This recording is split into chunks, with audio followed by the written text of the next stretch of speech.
Hey guys, thanks for listening to the Spiritual Grind.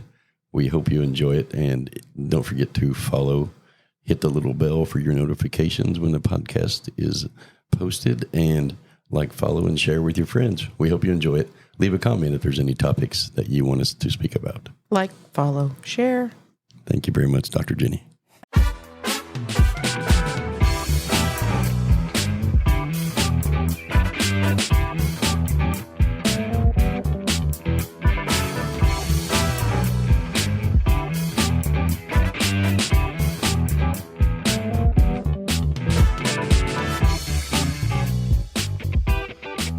Welcome back to the show, everybody.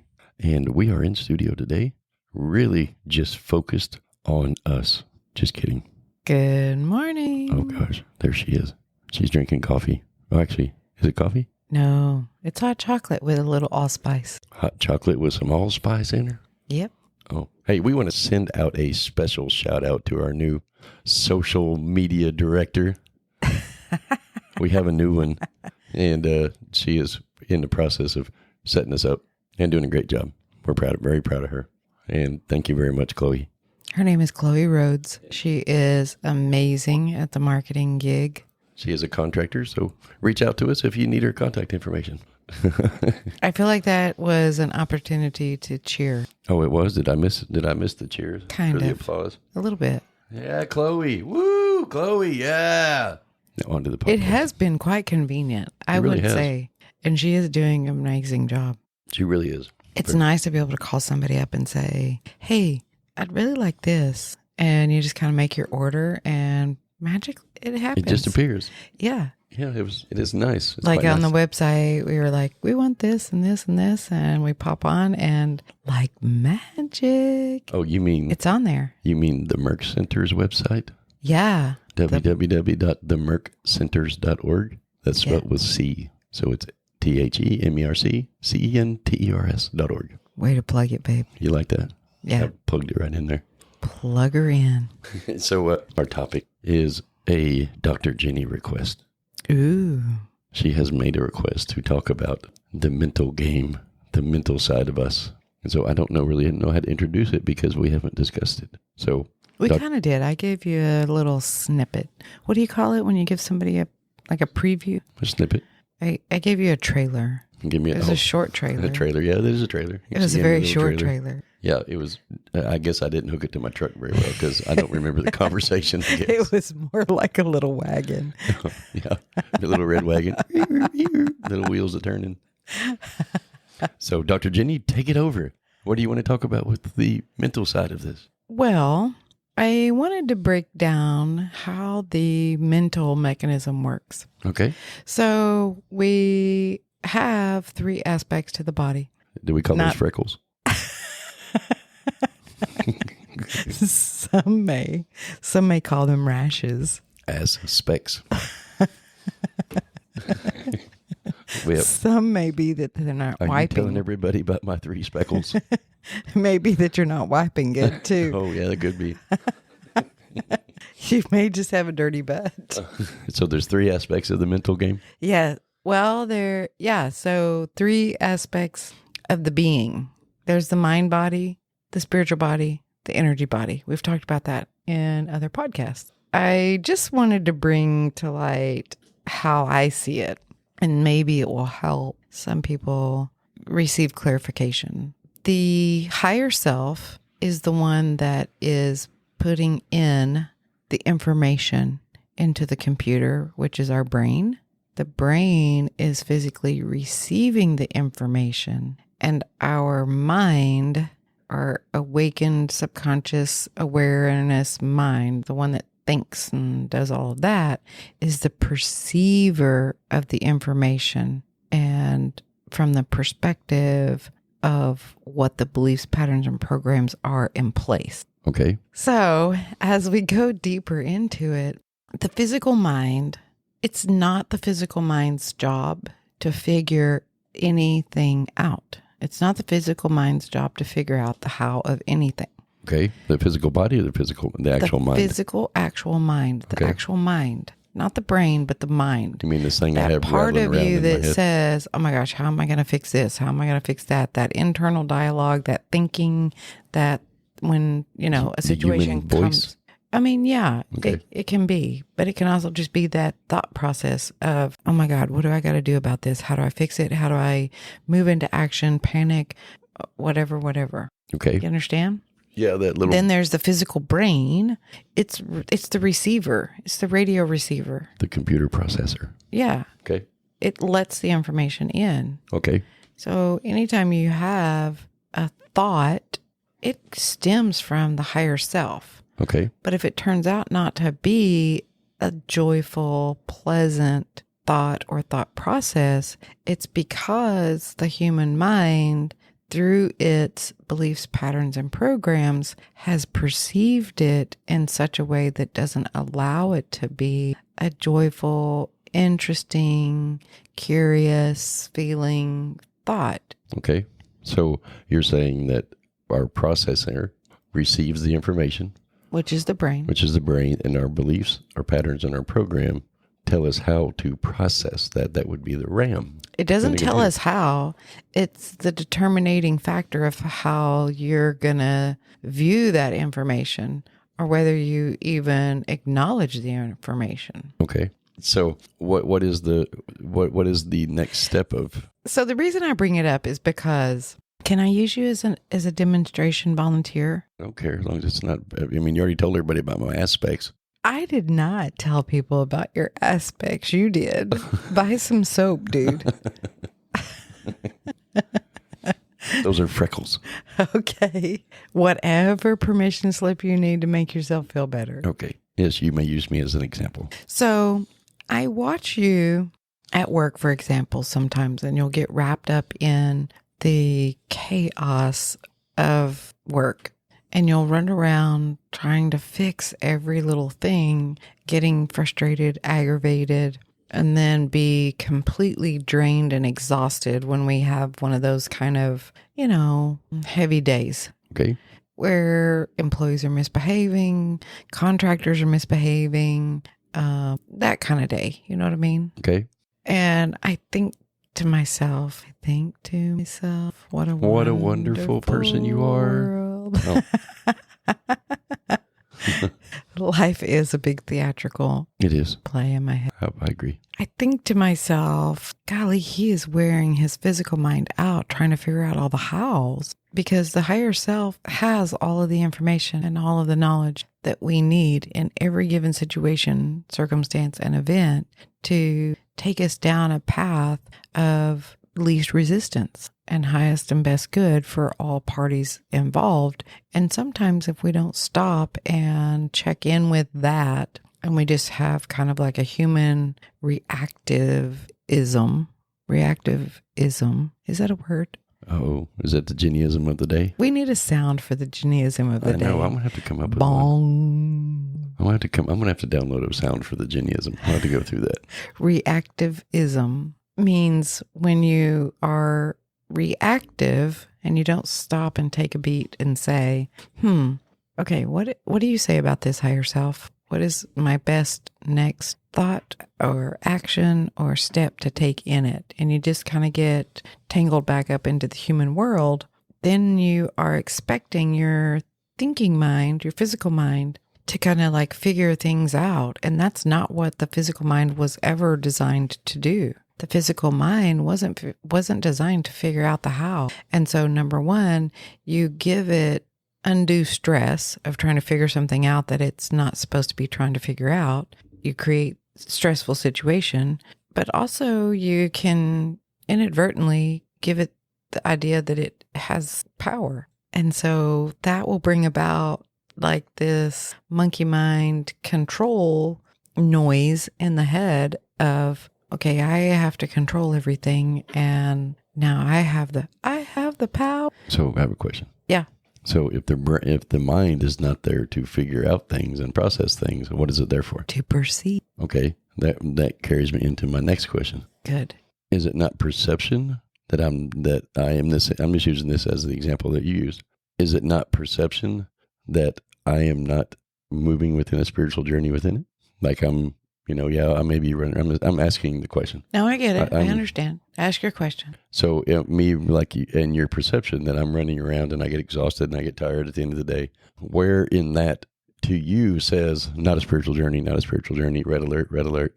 It doesn't necessarily say red alert to me. I just think to myself, like for instance, having a difficult conversation with an employee, are we stopping to say, is it time to have this conversation? Or would it be more beneficial to stop and have the conversation when it doesn't feel so difficult or feel so upstream or against stream, rather than it feeling heavy and daunting and like, I just don't want to go have this conversation, or I don't want to have to deal with this, dealing with it whenever it feels like the right thing to do. And then the words are given to you to say and do and handle it in exactly the highest and best way is what I guess I'm trying to say.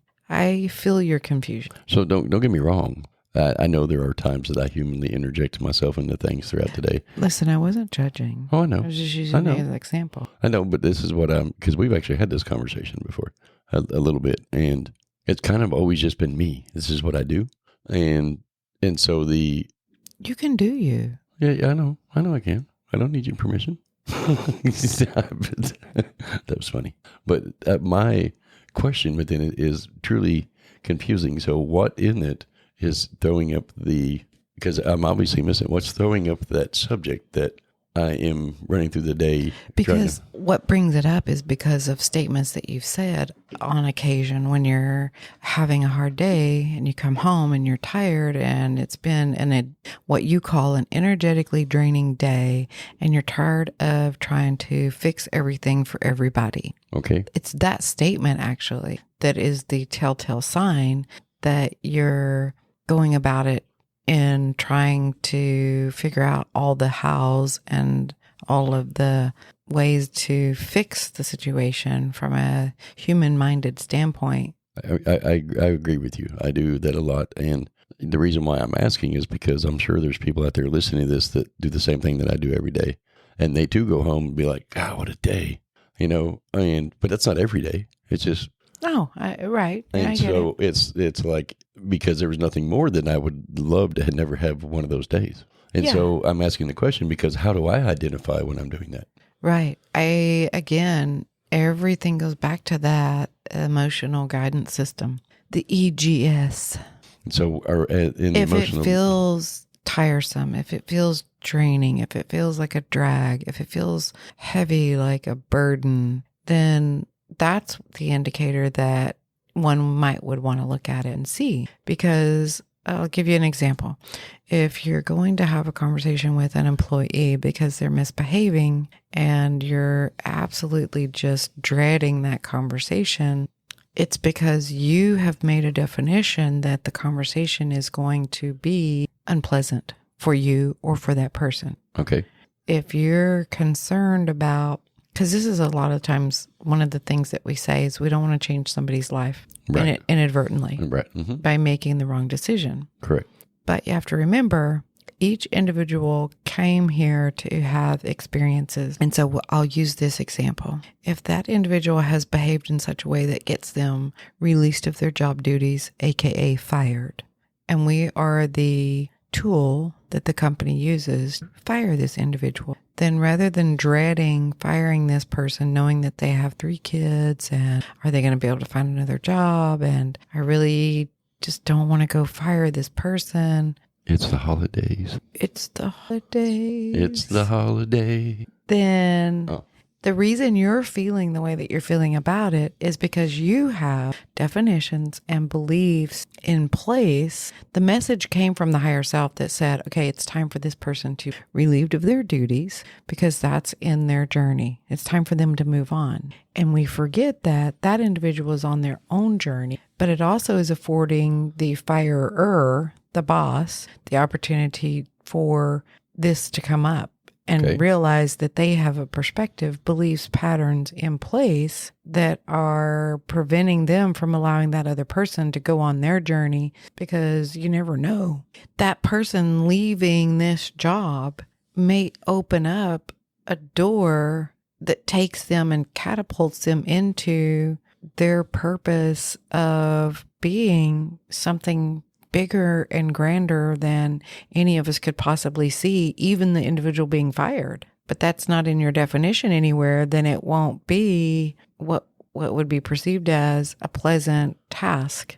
And so then when you pile on top of that, a contractor not doing their job and you needing to find a new contractor, the other customers being grouchy and grumpy, you pile all that on and you're humanly trying to keep this person happy and figure out this and figure out that and figure out that. Humanly, it is exhausting and it is draining, and it's not supposed to be that way. Okay.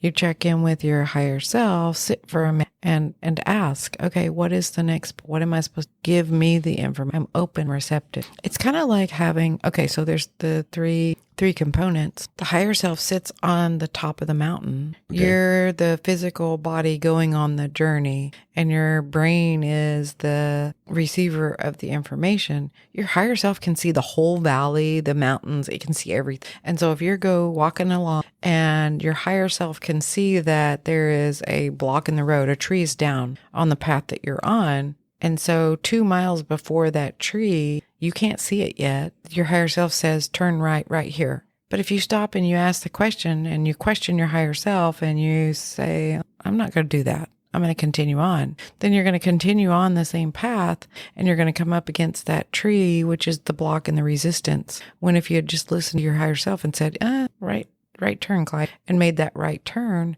you would have gone around all of that, actually shortened your journey and had a block free, resistant free path to move along. So the turn right spot, there's not like a chainsaw right there that I'm supposed to grab and just keep going and then cut that tree up? I mean, you could, but it's kind of a heavy chainsaw and it causes you to sweat and do work that's not necessary. You could go that route because free will allows you to go to that and then manifest a chainsaw. But then you've got to physically pick up the chainsaw. You've got to cut the tree in pieces enough to unblock the path, move those pieces out of the way with something, a tool or your hand or something. That's heavy, strainful work that causes sweat and tiresome and all of that. And just so that you can continue on, you'll end up at the same place. But the point that I was trying to make is had you made the right turn and listened to that, then you wouldn't have had to do all of that physical labor. Understood. And you would have been able to take this journey that seemed a lot less resistant and a lot more free flowing. And you feel still vibrant and energetic and complete. It just is a better feeling place. For me, that's my experience. Okay, that's the reason. That's where I was going with next with this is we all know that we all have a different journey here. We create a reality. We do the things that based off our belief systems, and we create this world that we live in humanly for the experiences based off our belief systems and our emotional guidance. And so I guess what I am not sure about is me grabbing that chainsaw, cutting that tree down. Is it really that bad? Is it really that? Well, to you, it may not be that. Right. And if that's a journey you want to have, great, wonderful, have that journey. What I'm saying is, in this scenario, if it were that bad to you and it was causing you to be like, I just don't want to do this, dragging my feet, resistant, because it's not seen as a joyful or pleasant or even remotely interesting thing to have to do. That's the type of scenario I'm putting forth. If you enjoy playing with the chainsaw and you enjoy moving that around, do it because it's enjoyable, because it brings joy to you, which raises your vibration, because joy has a bigger, a different vibrational frequency than drudgery. Right. I guess drudgery maybe is a good word. If you are drudgered, is drudgered a word? Drudgered. If you're drudgered about having to do a task.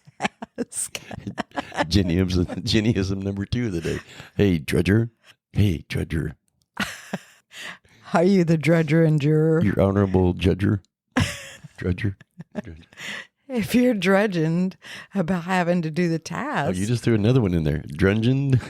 It's the different tenses of the word. I'm a drunginist. You are a drudginist. Oh, that's funny. Anyway. Don't be begrudging about it. Begrudging. Are you begrudging today?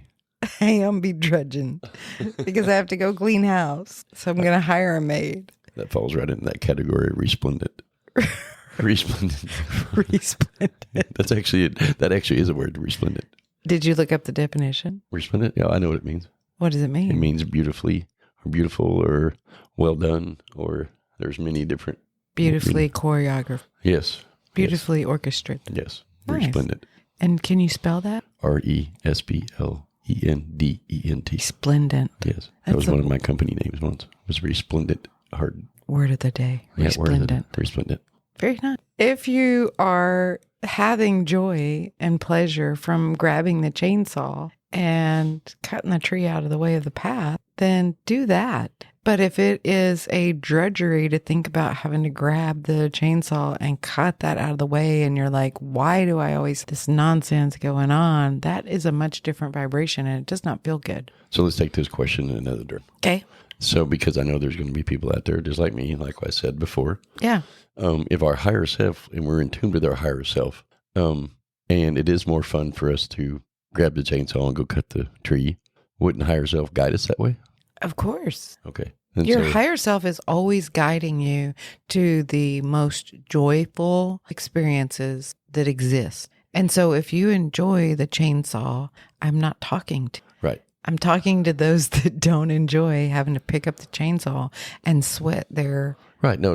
This is off. Aspects. Okay. And it's miserable and it's not a good thing. So I guess in my thought process is there are people out there that say, yeah, I get tired, and I had to work hard today, or I get stressed out, or based on the higher self's direction. But I've always wondered, what if the higher self didn't give me a different direction to go? What if this is the way I'm supposed to go? Oh, see, this is exactly the trip up that I'm trying to explain. Uh-huh. This is exactly what I'm talking about. Okay.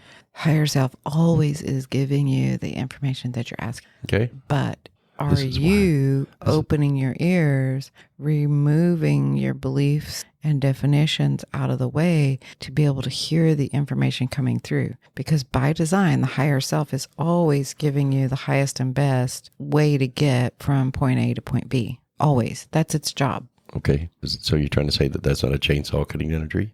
It could be for you if you enjoy it. Like Okay. maybe we need to buy you a chainsaw for Christmas. No, I don't want a chainsaw. I really don't enjoy chainsaws. But, hey, I do. You're just bantering with me to bring up. I'm just bringing up topics. You're just bedrudgering me with the chainsaw. That's correct. Yes. I mean, there was a time in my life that I enjoyed cutting down trees, but not really anymore. Okay. No more lumberjacking. Nope. No more lumberjacking my aspects off. No more lumberjacking off your aspects. Okay. Take off your plaid shirt and put on a new uniform. So that's where I was kind of going with that is sometimes I'm not so sure I get a bifurcation offer from my higher self. I just plug away at everything in life and just keep on going because, or either that, or like you said, I'm not hearing it. It's always, the information is always there. Your higher self, your guides, it's always there because before you came into your meat suit, you have this group of entities that agreed to help you along the way. So you always have a navigator. You always have someone that has a higher perspective of the clearest and best path to get you from one point to the next. But it is your free will, and it is sometimes beliefs, patterns, and programs that skew that. And those beliefs, patterns, and programs, as we know, are built from experiencing situations and circumstances and events and come from those that raised us or we choose to buy into, and can sometimes not be as helpful or beneficial in allowing us to hear and see the highest perspective there is available to us. It can skew the glasses that we look through. It can blur the vision. It can mute the hearing if you're not checking in with it. So if you are on a journey and you don't feel like that your questions or requests are being answered, it's not because they're not being answered. Dear God, why is this happening and why aren't you hearing me? I'm dialing in and my phone is disconnected. It's not because it's disconnected. It's because you have disconnected. either because you're not trusting your higher self, you're not stopping to listen, you're too wound up in the humanness of thinking that it's your thinking mind's responsibility to figure out the how. Your experience of a similar situation turned out to be very hard and difficult, and so you've moved into a place of fear about it, and that's blocking the information from coming in. That's why I say go and sit with certain questions and meditate on the question and wait for the answer. Okay. And so as humans Yep. and as spiritual beings. Yep. So we're going to separate those two topics. So as spiritual beings, we are of one energy, one light, so to speak. Yeah. But as humans, we're here for experiences. And as we experience life, we're working off our belief system. Most of our belief system is what we are told or taught. And especially as we grow up. And now as we get older, we develop our own. Right. And so, like, for example, like I'm touching on this topic in my book, the generational gap of belief systems. Like when my grandfather was alive, he went through the Great Depression. Right. And he was taught to hoard food, had to work his tail end off, to survive, because that was a 10-year time of depression to where nothing economically changed positive. And he teaches that generational belief in there to, hoard food or whatever and those kind of things. And so we're taught these beliefs throughout the year and told by our parents, our people we admire, or mentors, or whoever. And one of the beliefs that I have identified lately, after you and I had this a little bit of this conversation the other day, was I was taught that hard work is the way you accomplish and beat those hard things in life. Okay. And so, but if you don't want it to be that way and you're asking in your awakened state, you're setting an intention to have a journey that's in divine flow with ease and grace, but you still are hanging on to that belief, your reality is going to be not so fun. Up and down, up and down, up and down, back and forth, back and forth, back and forth. I agree. And so after you and I had this conversation the other day, I was kind of checking in with this and looking at it. And that's a belief that I was told. And I actually, as I grew, I confirmed it in my own adulthood, even though... How? Well, just by accomplishing things through working my tail end off. Yeah. Being a former restaurant owner, and I had to work my tail end off. You didn't have to. You chose to. Well, I chose to because that's what I was taught. Well, because that's the belief that you adopted and held on to. That's correct. You said, my belief is that I have to work hard and strenuous, many hours, whatever, to be successful with my physical body to make the how happen. Okay. I agree. I'm not arguing with you. No, I get it. I'm just reiterating it for the audience. Listen, lady, don't be Granger and me. So, we're taught this, like all these little things that we get taught, and we don't know how to identify them. We get told to do things, but nobody tells us how to do them. We get directed to do things in certain ways, but nobody teaches us how. Can I stop there and interject? Sure. There is somebody telling you how to do it. Okay. I know where you're going. Your higher self tells you how to do it. But the process of that, if we were not told to stop and listen to your higher self, then you're really not told or taught to do that. Right. We actually get taught just the opposite. We get told, oh, quit acting that way and quit doing this and quit doing that. You keep crying, I'm going to give you a reason to cry. Those kind of things that go on in our life. And it cloudies our own processes that we develop. And it just kind of reinstills the fact, because society teaches you these things and your mentors and your parents or whatever tell you all these things. And so it just turns around and it gets reaffirmed in your own beliefs because you are told to not do those things. And that's what I've identified. And so, like, yes, I was told you have to work hard to be successful. There's no such thing as easy money, all these little things. And I got reaffirmed because I was also taught this is, you just put your nose to the grindstone, those kind of things. And so when we get into our stage of where we're like, I'm kind of tired of working that hard. Yeah. We have to relook at ourselves. Of course. And now that we're definitely in a whole different awakened state, the ability for us to do that is much easier. Like, it's much easier for you to say, yeah, just quit doing that. Right. And I try very hard not to. I try to remember when I am coaching someone how it felt when somebody said that to me.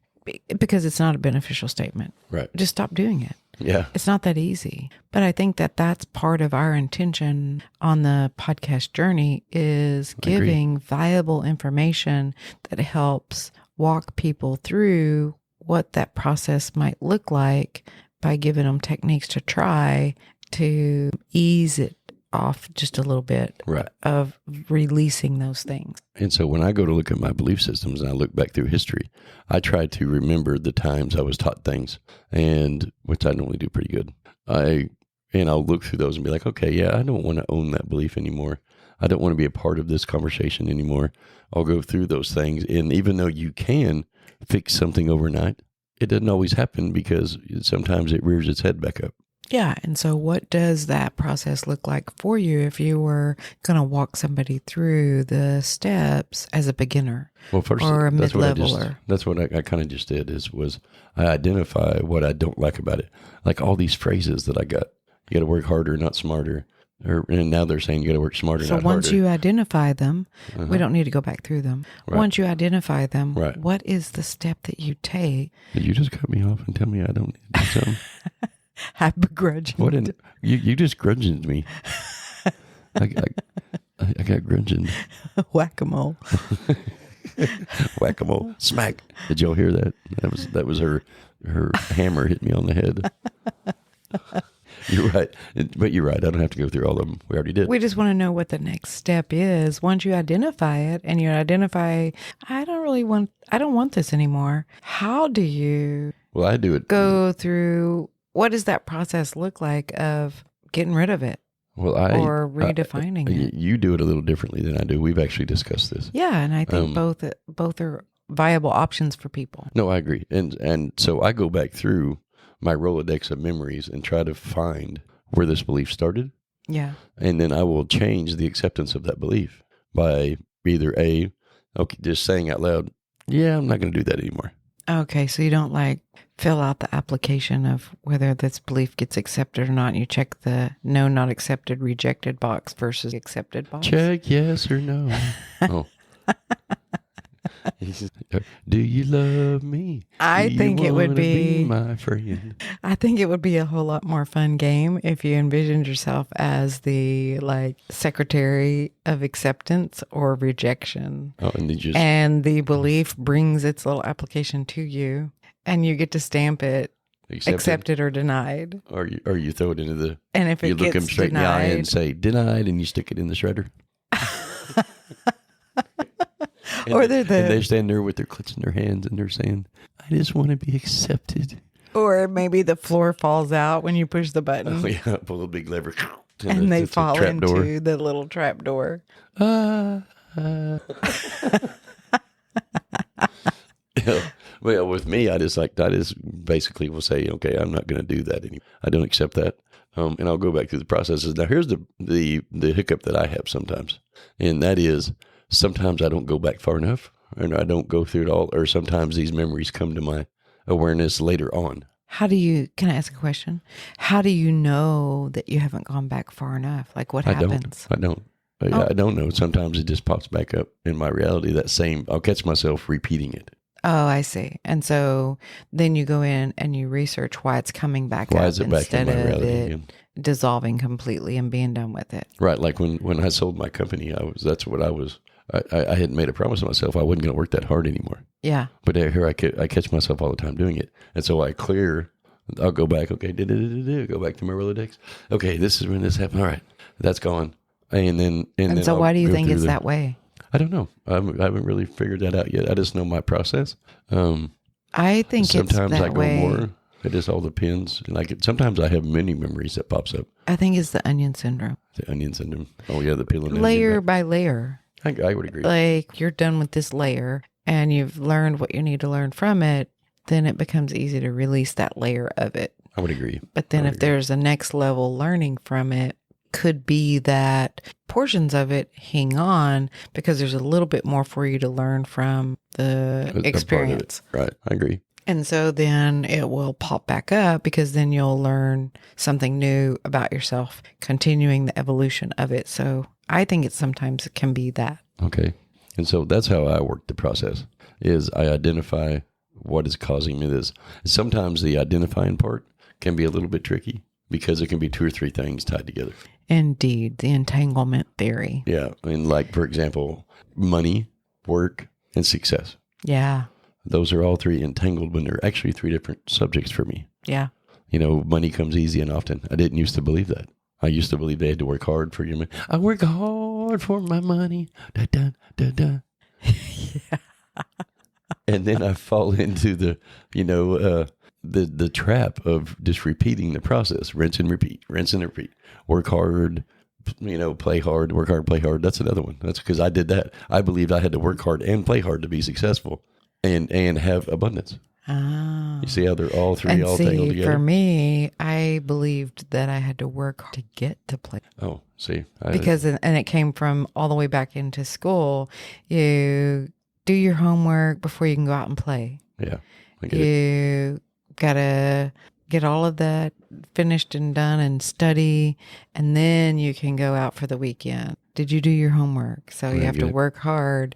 Then you get the reward of getting to go play hard. No, for me, it was work hard, play hard, then do homework. And so then what I would do is like if friends asked me to go out, I would have to self-evaluate and say, did I do enough work to have deservability to go and play? See how mine was tangled up in that one other aspect of deservability. Yeah. Do I deserve to go play? Have I earned it? And right. And so then it starts messing with the deservability aspect. So what was the big deal about our parents making us do our homework on Friday nights? We have 2 days off before we go back to school on Monday. I never understood it, honestly. It's stupid. I never understood it. I used to let my kids do theirs on Sunday before they went back to school. I guess it's the whole concept of waiting till the last minute. Is it because they wanted to have their time off? No, I think it was because maybe they just didn't want it to be Sunday at 10 o'clock and you come running in and say, I forgot to do my homework. God, I'm not doing my homework. When they say, little Jimmy, it's time for bed. Did you shower and brush your teeth? Yeah, but I didn't remember to do my homework. I never did that. And so then you're up till midnight or 1 o'clock trying to get a project done. And if it requires their assistance, they're up till midnight or 1 o'clock helping. And then the whole experience is miserable for everybody. But their higher self should have showed them the other way. Yeah, no, I'm just playing. They already did. We already talked about the why. Get it done on Friday night so they ain't got to worry about it. But I never did understand why they always wanted us to get it done on Friday nights. But anyway, I don't know. Because that was to me sacrificing my time because my parents weren't home. And so I would always just lie. Say, wow, you are something else. I did. That's what I did. I was like, yeah, I got it done. And then I would wait till they went to bed on Saturday night or something. And then I would do my homework. Oh my God. Because most of the times, like when I was growing up, most of the times I can remember my uncle and aunt would come over and they would all sit around and get drunk and dance Friday and Saturday night. So they would just pass out and I would just go to my room and do my homework then. But Friday night was my time when my parents weren't home and I'd go play with my friends. I mean, for me, the reality is that I was a teacher's pet and an overachiever. So I very rarely had homework. I was one of those nerdy people that was doing other people's homework. Yeah. So honestly, I very rarely had homework. And the homework that I did have, for the most part, I enjoyed doing it. So I didn't mind coming home and doing homework. I hated history. I hated the history subject. Anyway, I would always, like, every night our history teacher in high school would give us homework every single night. Wow. And I hated history. It made me hate it. I usually just got mine. It's so mundane.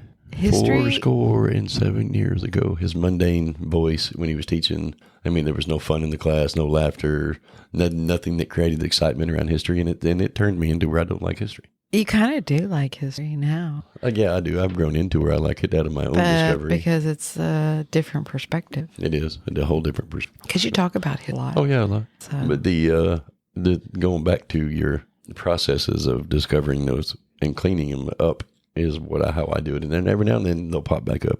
And you have to be awakened enough to stop and say, okay, all right, I get it. I missed one. And do it again. Well, and just to reiterate, the concept that I'm trying to put forward is your thinking mind. It is not the thinking mind's job to figure out the how. Okay. It just is the job of the thinking mind to experience and perceive the situation, circumstance, or event. Okay.